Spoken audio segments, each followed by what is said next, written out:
Hello! அனைத்து வியூவர்ஸுக்கும் வணக்கம். அனைத்து தமிழ் நெஞ்சங்களுக்கும் வணக்கம்.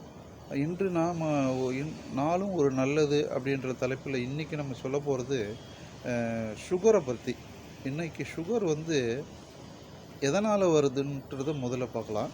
அதுக்கு என்ன WHO வேர்ல்டு ஹெல்த் அசோசியேஷன் அப்படின்ற ஒரு ஆர்கனைசேஷன் அவங்க சொல்கிறாங்க எதனால் சுகர் வருதுன்னா டென்ஷன். ஒரே வார்த்தையில் சொல்லிட்டாங்க. ஆங்கிலத்தில் ஒரே வார்த்தை டென்ஷன்னு சொல்லிட்டாங்க. அதுக்கு தமிழில் நிறைய அர்த்தம் இருக்குது. அதாவது மன உளைச்சல், சரியாக ஒரு சிந்தனையிலிருந்து இன்னொரு சிந்தனைக்கு போகிறது, தொடர்ச்சியாக ஏதாவது ஒன்று யோசனை பண்ணிக்கினே இருக்கிறது, அதுக்கப்புறம் ஸ்ட்ரெஸ்ஸுன்னு சொல்கிறாங்கல்ல, வேலை பளு காரணமாக வரக்கூடிய அதெல்லாம் கூட டென்ஷனில் தான் வரும். இந்த மாதிரி நிறைய நம்ம தமிழ் அகராதியில் சொல்லலாம்.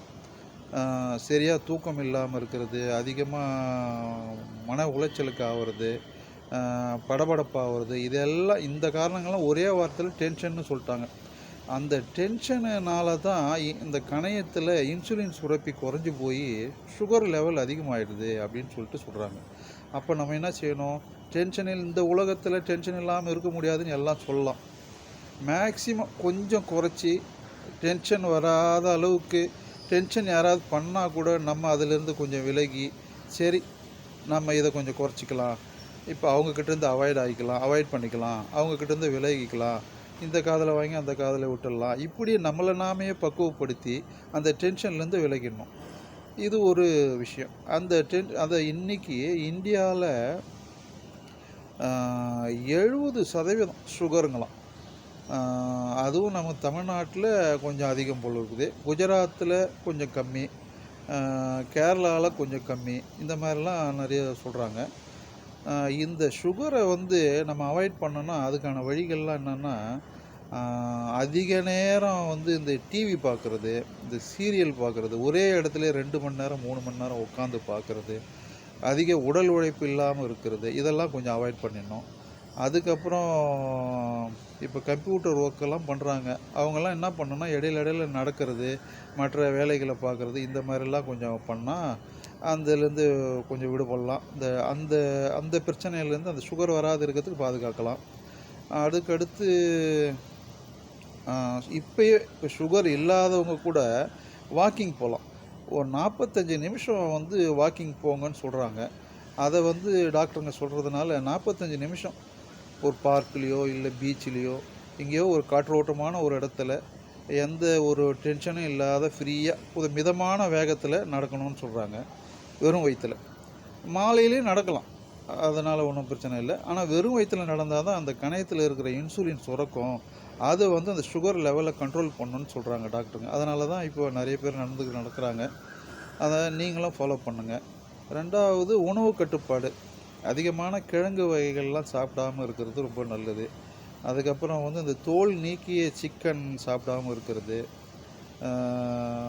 எண்ணெய் வறுத்த பொருள்களை அதிகமாக சாப்பிடாமல் இருக்கிறது, இந்த மாதிரி விஷயங்கள்லாம் கொஞ்சம் ஃபாலோ பண்ணிங்கன்னா சுகர் வராமல் பாதுகாத்துக்கலாம். மற்றபடி இப்போ இன்றைக்கி இளைஞர்களுக்கெல்லாம் வருதுன்னா காரணம், 20 வயசு இளைஞர்களுக்கெல்லாம் சுகர் வருது அப்படின்னா அதுக்கு காரணம் ஸ்ட்ரெஸ்ஸு, ஏதாவது ஒரு பிரச்சனை. இன்னும் இதையும் மீறி வருதுன்னா நம்ம அதை கொஞ்சம் பாதுகாத்து கொஞ்சம் கரெக்டாக டயட் கண்ட்ரோலு, வாக்கிங்கு, எக்ஸசைஸு இதெல்லாம் கொஞ்சம் பண்ணி அப்படியே அந்த சுகரை கண்ட்ரோலாக வச்சுட்டா எந்த பிரச்சனையும் இல்லை. சுகரை வந்து எப்போவுமே ஒரு 200க்குள்ளேயே வச்சுக்கணும். அதை விட்டு மேலே போனால் தான் கொஞ்சம் நிறைய பிரச்சனைகள்லாம் வரும். அப்புறம் தான் அதெல்லாம் அந்த நெகட்டிவ்லாம் வேணாம். இப்போதைக்கு 200க்குள்ளே வச்சுக்கிறதுக்கு இந்த உணவு கட்டுப்பாடு, எக்ஸசைஸு, மனசு மகிழ்ச்சியாக இருக்கிறது, நிறைய காமெடிங்கெல்லாம் பார்க்குறது, நீங்கள் உங்களுக்கு பிடிச்ச இசையை கேட்குறது, இந்த மாதிரி பயன்படுத்துனீங்கன்னா அந்த கணையம் வந்து எந்த பிரச்சனையும் இல்லாத இன்சுலின் நார்மலாக சுரக்கும். ரொம்ப மனவேதனை உள்ள இந்த சீரியல்கள், அழுகுற சீரியல்கள் இது மாதிரிலாம் பார்த்திங்கன்னா அந்த கணையெல்லாம் சரியாக ஒர்க் ஆகாது, இன்சுலின் சரியாக சுரக்காதுன்னெலாம் டாக்டருங்க சொல்கிறாங்க.